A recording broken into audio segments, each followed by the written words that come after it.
Hi, I'm Alan Baris, author of Survive a Shooting and Other Titles, and the Director of Training for Reflex Protect.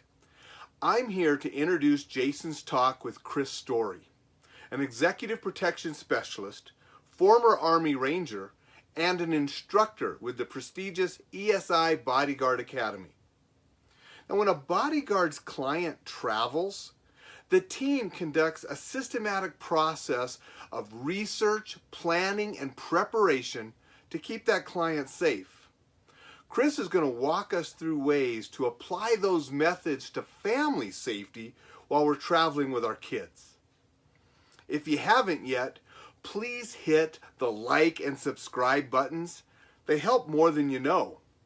And when the show's over, you can visit me at www.surviveanddefend.com to learn how to keep your family safe from the most dangerous of circumstances and how to enjoy life safely. Now, let's listen to Jason and Chris and learn how some advanced work can keep our families safe. Hello, everybody, and welcome to another episode of Safest Family on the Block, where knowledge is power. I'm your host, Jason, and joining us today is Chris Story. Hello, Chris. Hey, Jason, thank you for having me. It's really a pleasure to have you on. Now, you sent me your bio, which is, I'm going to read just the highlights of it in the interest of time. Chris Story is a senior protective operations instructor at Executive Security International and a senior specialist course instructor for enablement advisors. He has over 25 years of experience managing, conducting, and consulting in protective security and intelligence operations in the military and as a civilian. He spent 8 years in high-risk environments in various protective leadership roles and has evaluated security programs for high-net-worth individuals, corporations, and governments for security and effectiveness. He has helped to develop and deliver basic and advanced executive protection, surveillance detection, and high-risk protection courses for government agencies, U.S. military, foreign military, law enforcement, and civilians. He holds a BA in security management from American Military University, an MA in Management and Leadership from Liberty University, and an MBA from Keller School of Management.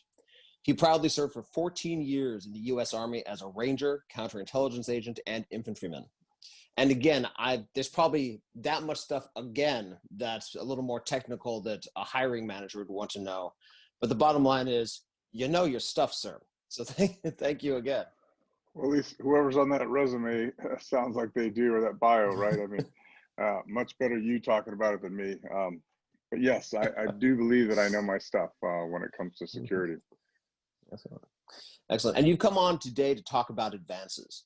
And when I was really excited when you agreed to do that, but some of the people I told about it, the first thing they said when I said, I've got a guy coming on to talk about advances was, what's an advance? So let's start there. What is an advance? Okay, so an advance is just, in the basics of terms, is understanding where you're going before you get there.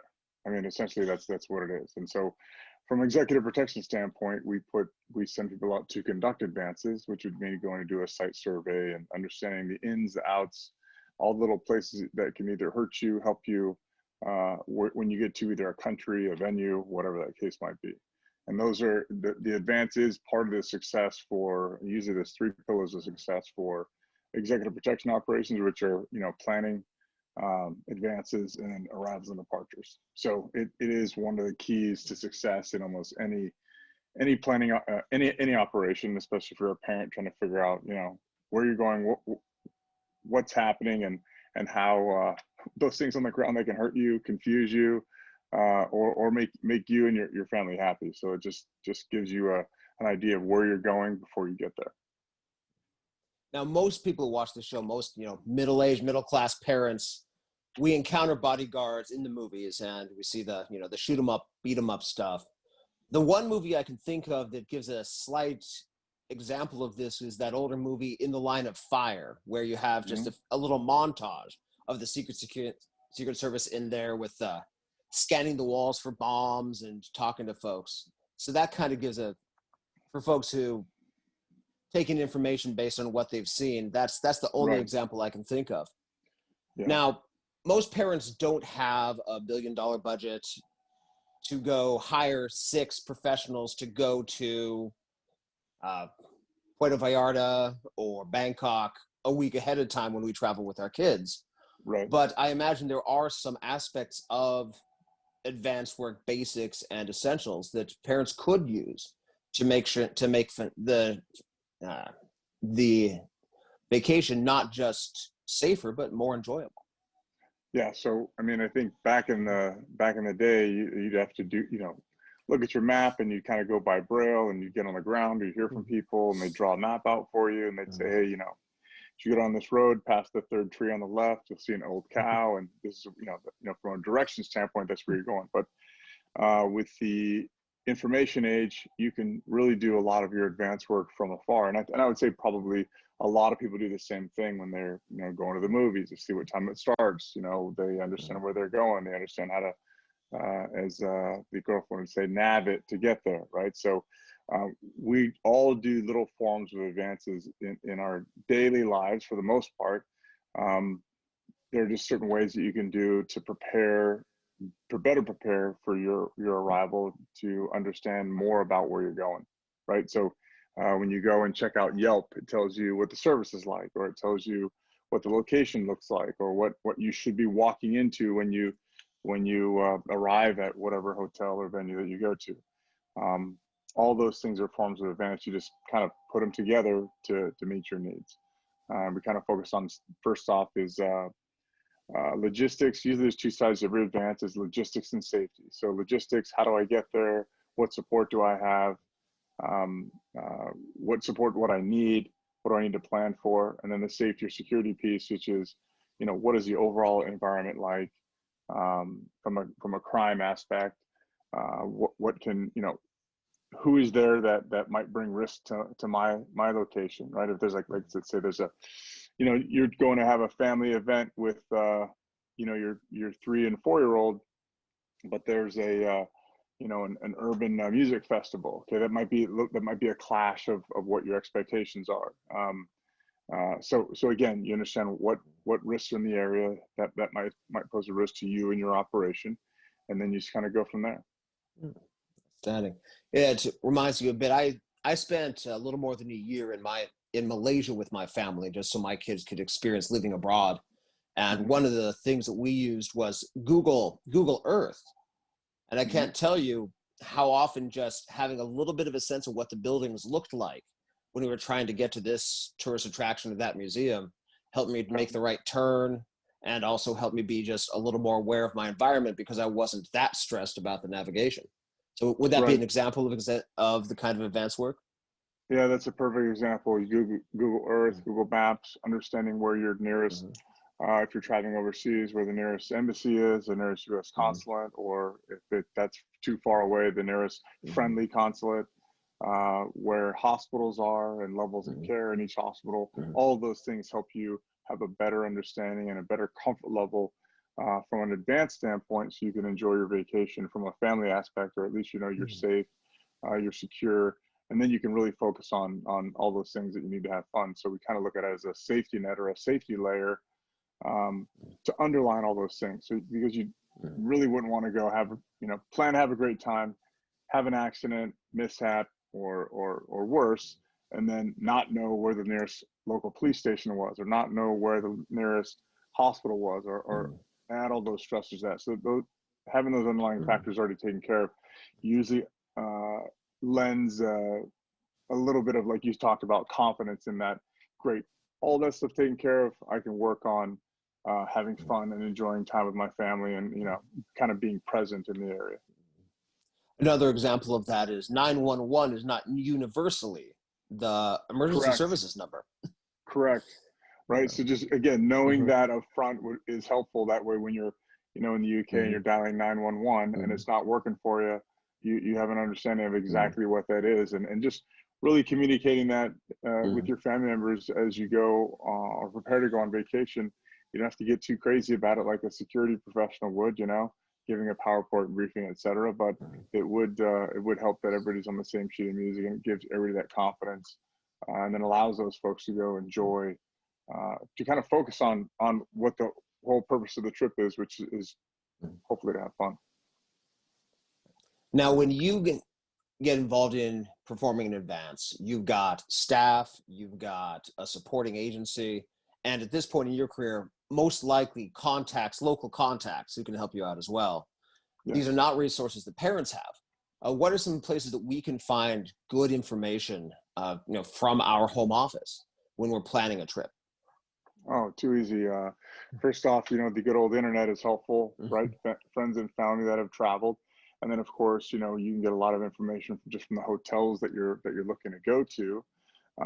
They can give you an abundance of information of, I would say traveling with small children. I want to know, okay, as soon as we get there, where are the bathrooms, right? I mean, that's helpful, right?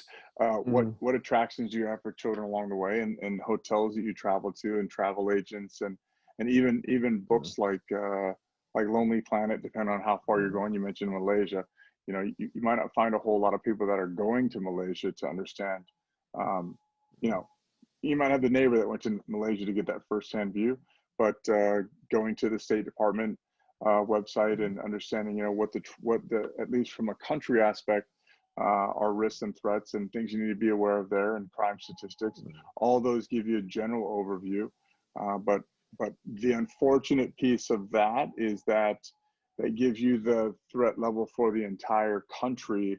It might not just be specific states or cities. So I would say buyer beware. The risk might not be as great as it's pertained to be. There are a bunch of other tools out there. There's a great other tool that just coming on the market. It's called Safe Esteem, and it just really focuses on the risk that the individual might face in the city that they go to, and it really talks about three things: crime, and they're adding COVID to it, but crime, accidents, and sickness, right? So what three areas do I need to focus on?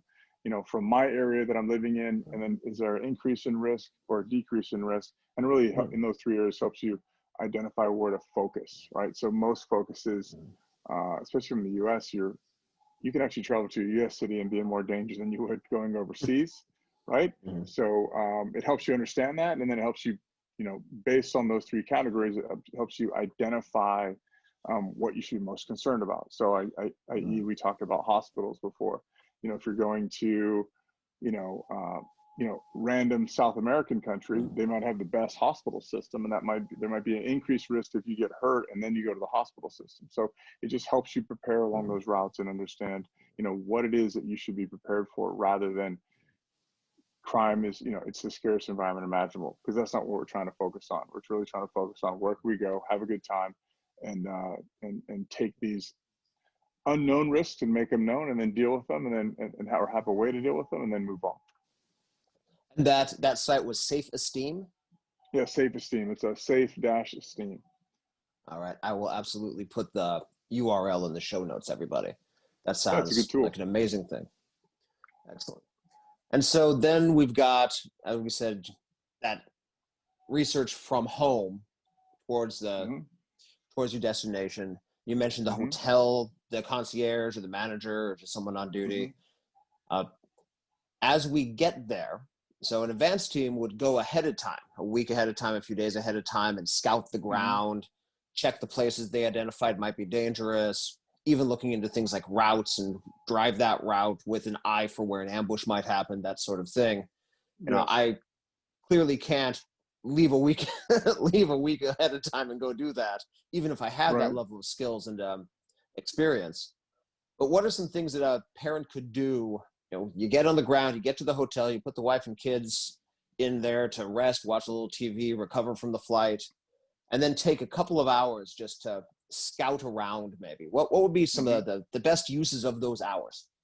Well, so the first thing I would do is exits and entrances in the hotel, right? How do I get in? How do I get out? Get myself familiar with emergency exits, so that, again, when I'm woken up in the middle of the night, I'm not trying to figure it out. I have an understanding of what that looks like. The next thing I would do is, once I knew where the police station was and the hospitals were in the area, and I can do that again remotely, I'd start to walk around the area to get familiar with it. I like to get lost, or at least give a couple of blocks, find some primary and alternate routes to get to the whatever venues or locations I'm going to, at least, for the next couple of days. So I have an understanding of where I am. I get an understanding of the environment and what it feels like. So that again, it's not a surprise to me. You'd be surprised how many people go through with blinders about, just where they are. They're just enjoying it so much that they're not aware of their surroundings, right? And then I would talk to the hotel about where the stay away from areas. Where do you want to go and where do you want to stay away from, and understand what maybe any incidents that have happened in the past, and how to prevent those. A lot of times we get targeted because we look like we're Americans or we look like we're tourists. So we want to be able to understand how to blend in, have a good time, but also know how to stand out as a target. And that's not fear-based. It's just really the options for us to have a good time. I would say, for example, if you talk to people about going to Brazil, which is historically a very beautiful country to go to, but historically high crime, what does that mean? Are people dying in the streets every day? No, they're just getting robbed. So watch your stuff. Don't understand the environment you get into. Brazil's a great example of it's not high mortality unless you go to a favela and you're dealing drugs, right? I mean, those are the behaviors that get you there. But you will lose your stuff if you just set it down and act like you're in the States, because people want to, there are a lot of opportunities that will just, as soon as you put your phone down and look away to order, your phone will be gone or your purse will be gone. So you just need to have an understanding of what the atmosphere is, what other people are doing, what other people look like, and then try to emulate those behaviors. That also sounds like a good opportunity to establish baseline. One of the things that we've discovered in the various interviews, because this show talks about security issues like what we're talking about, but also suicide prevention and internet safety and every aspect of safety we can. And one of the common things every expert has said is about behavior isn't as important as changes in behavior. And so you get a sense for what it feels like on the street, how people act, how people move, and then you can then spot when that's different, which is one of your first early warning signs that trouble's brewing. Absolutely, yeah. So that's really the reason for walking around and understanding and getting a feel for what's around you, is so that you can understand that baseline and then understand changes from that. And some of those changes might be you, right? So if you're walking in a way or a manner or dressed in a way or a manner that you're the one who sticks out, you might be the one that's rising above or below the baseline. So you want to understand what that baseline is and then just work within that. And then like you said, and to reiterate, what falls above or below that baseline that would attract my attention to, at least key my instincts, right? If something's attracting my attention, I should probably pay attention to it in one way, shape, or the other. That way I can either confirm or deny that it's an issue. And I apologize. Can you hear my bulldog is snoring next to me? So if you can hear, I apologize. Not even a worry. But I'm expecting my kid to wake up and come running into the room any minute. It happens. That's how it works. Yeah. Wow. Okay. So we get there, we've done as much work as we can before leaving home. We get there, we check into the hotel, who we've talked to before we arrived. We've taken an hour to just kind of scout the area while everybody's relaxing and recovering, or maybe do it in tandem where, dad does it for an hour and then comes and takes a break while mom does it for an hour. So both parents have that sense of what's going on and can back each other up, because of course being on vacation is fatiguing and distracting. So neither of us is going to be operating at 100%. The stress of the travel alone can crush souls. Depending on what you're doing. Yeah. Especially when you've got between 2 and 4 tiny drunk adults running around with you for whom you are responsible. Exactly. Exactly. Yeah. So we've got that situation. As we go out into the world, of course, we're going to be going to places that we haven't had an opportunity to scout yet. A good protection specialist isn't going to go anywhere blind on purpose. But I imagine that in your career, that's happened to you once or twice. What are some things you can do really quickly when we enter a place for the first time to scout the situation? I mean, entrances and exits, obviously, but beyond that, what are some of the things we should look out for, pay attention to, maybe keep as a mental checklist? Well, so first off, it's usually meant entrances, exits, restrooms, and then safe areas, right? So Mm, the entrance exits piece are pretty. That's a pretty easy one, right? You know, mm, here's the main entrance I'm coming into. What other exits are mm, listed, and then are they locked? That could be a thing. You mm, know, depending on what country you go to, they don't have to be. They don't have the same code as mm, in the U.S., so they could be locked. So just checking those mm, is helpful. Understanding where restrooms are, those are helpful as well because not only if you have the four little gremlins running around, do one of them or all of them have to go to the restroom at the same time, usually at the most inopportune time. So you need to know where the mm, restroom is, but also you can use the restroom as a safe room. So most restrooms have um, built out to support the plumbing. So there's extra protection there. And most of them are one way in, one way out. So you can, with a deadbolt or something, you could use to block the door in the event of an emergency. So that's where we want to understand where those are. And then, of course, you just talked about that baseline, right? As you're walking in, is there anybody that's standing around? Is there anybody that doesn't fit? Is there anybody that's overly friendly that doesn't work there, or that's basically eyeing customers as they walk in, wherever that might be. Those are just normal street sense things that almost everybody's going to do, but that, well, everybody should do, but that professionals are paid to do and understand what risk can impact their clients. Biggest thing is that, go back to that arrivals and departures piece. You still need to be aware of what's going on when you leave your hotel, when you go back to your hotel, because those are known locations, right? Especially tourist locations are also known locations. You go to a hotel on vacation, likely you're gonna visit one or many of tourist locations. So, folks hang out there to take advantage of people who are coming in to enjoy their city or their city's venues, and you can become a target for opportunistic crime, if you will, or intervention. So just having a modicum of awareness can help prevent you from becoming a target, right? Just being aware will be helpful. So those are the things that I would look at as I, go into an unknown and make it known, absorb it really quickly, and then feel confident about where I'm going and what I'm doing.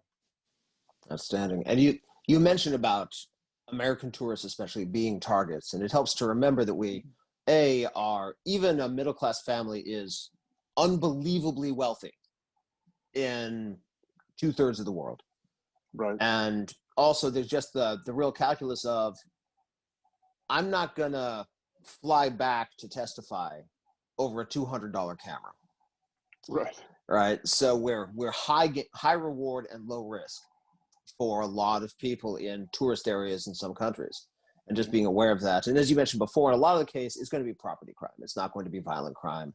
There are Right. obviously exceptions to that, and some of the resources you mentioned will tell us. But most of the time, it's keeping an eye on our kids, making sure they don't get into accidents, which is, I think, another important thing that a lot of folks don't think about. I'm sure that when you're responsible for the safety of somebody, you're not only looking for the possibility of an attack, but you're also checking out whether the safety rails are to spec on that volcano hike he wants to do. Right. Right. What are some Multiple tricks for that? things, right? Well, I Yeah. mean, again, as a paid protector, and I would say that parents are paid protectors as well, right? I mean, Mm-hmm. those are your assets that you're focusing on, but you're preventing from intentional harm, which would be assassination or kidnapping, right? Mm-hmm. And unintentional harm, which is injury or accidents, like you talk about. And then, of course, you have embarrassment, schedule, and brand. But from a parental aspect, you want to understand, like, hey, that cool hike might be super awesome, right? But like you talked about, um, risk might be something that is not necessarily focused on from whatever that vendor's doing, right? I mean, so have to understand what that looks like. With protectors, we put a lot of safety nets in place. You go check it out, you go see what the risks are, you go do the hike beforehand, and then you kind of make a decision on whether or not you know you would recommend doing it. And then if it's a go and you would say, and you want to say no, but it's going to be a go because your client wants to experience it, then what safety nets do you put in place to make sure that if something does happen, you're prepared for it, right? And again, that goes back to understanding where the hospitals are. Well, actually, initially having med kits that can support whatever injuries, at least until you get to a place of higher care, where that place of higher care is, how long it takes to get there, all those things that you need to have or worry about in order to do those higher risk, which may not really be high risk, but it's high risk because it's that rusty rail that you talked about, right? So you just have to have safety nets in place in order to accomplish those things. And I think another thing more from a parental standpoint is what my wife calls my dad goggles, where it's, we're going to get to the top of this mountain, damn it, because we'd set the goal and we're tired and we're cranky, but we're losing sight of the real goal, which is to have fun with the family. And of course, that higher goal of making sure that the family gets down the mountain safe. And now, I know that one of the rules that simple things like water, right? Like carrying water, or everybody has, everybody's somewhat self-sustaining, and there are plenty of creative ways for dad to get his goals, or at least set the halfway goal, and then, okay, you guys stay here, I'll hit the top of the mountain, take some photos, we'll Photoshop everybody in, and then we'll come back down. And having that plan, I'm sure that that's part of the professional aspect, where you think ahead of time about, if this is a situation that might get rough, if this is a situation that might even just threaten the schedule, these are the circumstances under which we're going to call a halt and turn around and go home. Because all of us are smarter sitting around a table just after dinner than we are in the middle of whatever adventure we're having. In the moment. And then trusting that person who made the plan, because they are smarter than us. Well, of course. So, we need to make sure that that's a great point, is make sure that when we realize that it's kind of beyond our control, and maybe it's a better idea to attack it at another day. The other thing is, like we talked about, putting those safety nets in place. So if there's some unanticipated issue, right, like even just the small emergency blankets that don't take up much room, you can put one in everybody's little backpack. Everybody has fluids. There are plenty of things that we just say, all right, we're here, we've come all this way, there's no reason to turn back now. And you're like, yeah, but nobody has water. We'll be fine. It'll just be a 1.5 hour hike, and it never really works out that way. So again, thinking ahead to what you're going to need, and then think ahead to what you might need in the event of an emergency, can be helpful. And it really takes just another 10 or 15 minutes, and maybe a little bit more of maybe a stop at the grocery store on the way up to make sure that you do have water, or do have toilet paper, or something simple like that can help make the time more enjoyable without over stressing it, like without overcooking the plan, as I like to say. And then again, just having the small emergency kits, first aid, insect repellent, sunscreen, all those things that can have an impact on your vacation or whatever it is that you're doing. And those are really small items that everybody can carry individually. Today's episode is brought to you by Kurobia Martial Arts Supply. If you're a serious martial artist and you're tired of paying premium prices for high-end Japanese gear, Kurobia has your back. Kurobia was founded by a black belt expat for black belts worldwide. They carry a full range of gis from Hirota, Tokaido, and Tokyo-Do International, as well as bags and books and other training supplies. They made my third Dan black belt back in 2002, the one I still wear to this day, and they've only gotten better since then. Use coupon code SAFEFAM to get 10% off your first order at Kurobia.com. They're a good company run by good people that offers good products at good value. Please do check them out. That's Kurobia.com, KUROOBIYA.com.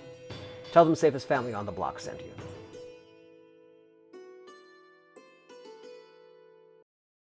I imagine that at a professional aspect, when you begin the work, there's a binder. I picture a 3-ring binder with a bunch of checklists.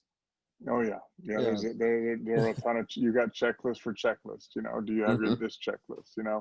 There's a running joke that the Secret Service advance for a hotel is about 40 pages, right? So that's just for one hotel that they might stay at their on a trip. So you have multiple checklists just to make sure you don't forget anything, and each checklist works for what works for you might not work for me, depending on our level of preparedness.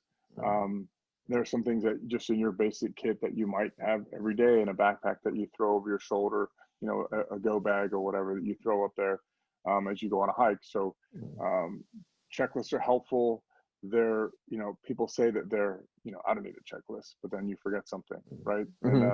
I always go back to saying, hey, would you prefer your pilot fly without a checklist or not? He's a professional, he's got 30 years, and you still pretty much want him to fly with a checklist. So I mean, who you can do knows? the He got same in a thing, fight. Yeah, who knows? He got in a fight with his wife last night. He's distracted. right?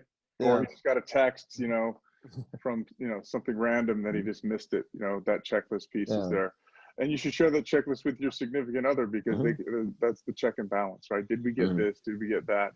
And then that just helps make sure that everybody has a peace of mind and doesn't have to worry about something. And you can't imagine how good it makes you feel is that if something does go wrong and you're like, oh, yep, we have that. Somebody skinned their knee, yep, we have it. Somebody had a larger cut, yep, we have that too. Somebody needs sunburn or insect repellent, yep, we have that. So it's just helpful. And having all those kits and all those plans, again, set up ahead of time, which sounds like the kind of definition of the advance, to get that stuff taken care of before you're in it. Absolutely. So before you even leave, you can make sure that those things are done. And Jimmy, Bobby, Tommy, and Gracie's kits are all, they're all little laid out in their backpacks, and just have a small little foldable emergency kit, with medication, all that stuff, and it just goes with them everywhere they go. And that way everybody has something, and they can be self-reliant, and then kind of contribute to that team effort as everybody's traveling. And there's no reason not to include the kids in the checklist process too, about, hey, John, do you have everything on this checklist in your pack? And that involves them, which kids love to help their parents. Until they turn about 14, then it's a chore. But when they're still kids, 12, yeah. But they really get into it, right? They almost treat it as a scavenger hunt, and you're gonna have to go get it. Okay, where is it? And then they want to make sure that their little bag is packed appropriately. And I think it teaches them preparedness, awareness, and self-reliance as well. And I think it leads by example. Yep, and that's getting us halfway there. Well, we've covered a lot of everything I thought of, but this is an area in which I'm profoundly ignorant. What haven't we talked about that's important to know about advances? Well, I think the biggest thing is that it isn't as hard as it sounds, right? I mean, we have talked about a lot of things, and really the more involved you get, it's just more layers of understanding of what it is. And we wouldn't imagine parents would do it, but when you go in, just like you talked about, let's say, you're going to take a helicopter tour, right? You want to see the safety records and the maintenance records of the aircraft, and when was the last time the pilots had training, and is their license up to date, and is the insurance up to date for the helicopter? And it just goes on and on and on, and it's layers and layers and layers. I would say what we've talked about today, if parents do that, just do that alone, it'll greatly increase their peace of mind about what they're doing and where they're going, and it'll help them have little preparedness kits for everybody, and it'll help you immensely. And just having that taken care of makes you feel better about what you're doing. As a personal anecdote, I guess, if you will, I was very prepared for pre-COVID. I was very prepared for leaving and getting out if something happened, etc. And for the 2 days after I realized, like, this is a bug in, we're going to stay in, I was extremely stressed out because I wasn't prepared for that. And then once I was prepared, my stress level went way down. Once I made the transitions in preparation for what I needed to do, and my stress level went way down, and I was a happy camper. But once I realized I wasn't ready for what I was facing, or what I thought we were facing, the stress level went way up until I solved that problem. So I would say that constant evaluation of what you have, where you're going, how it can impact you, and your impact on the environment itself, will always help you be better prepared for where you go. And then knowing before you go. I think that's some of, like, G.I. Joe say that, like something like that, like knowing before you go, or knowing's half the battle. Yeah. Anyways, knowing's half the battle, right? So that really, really helps you understand, or get a better understanding of the environment you're going into, and it gives you a lot more confidence in just performing while you're down there, which helps you have a lot more fun. Outstanding.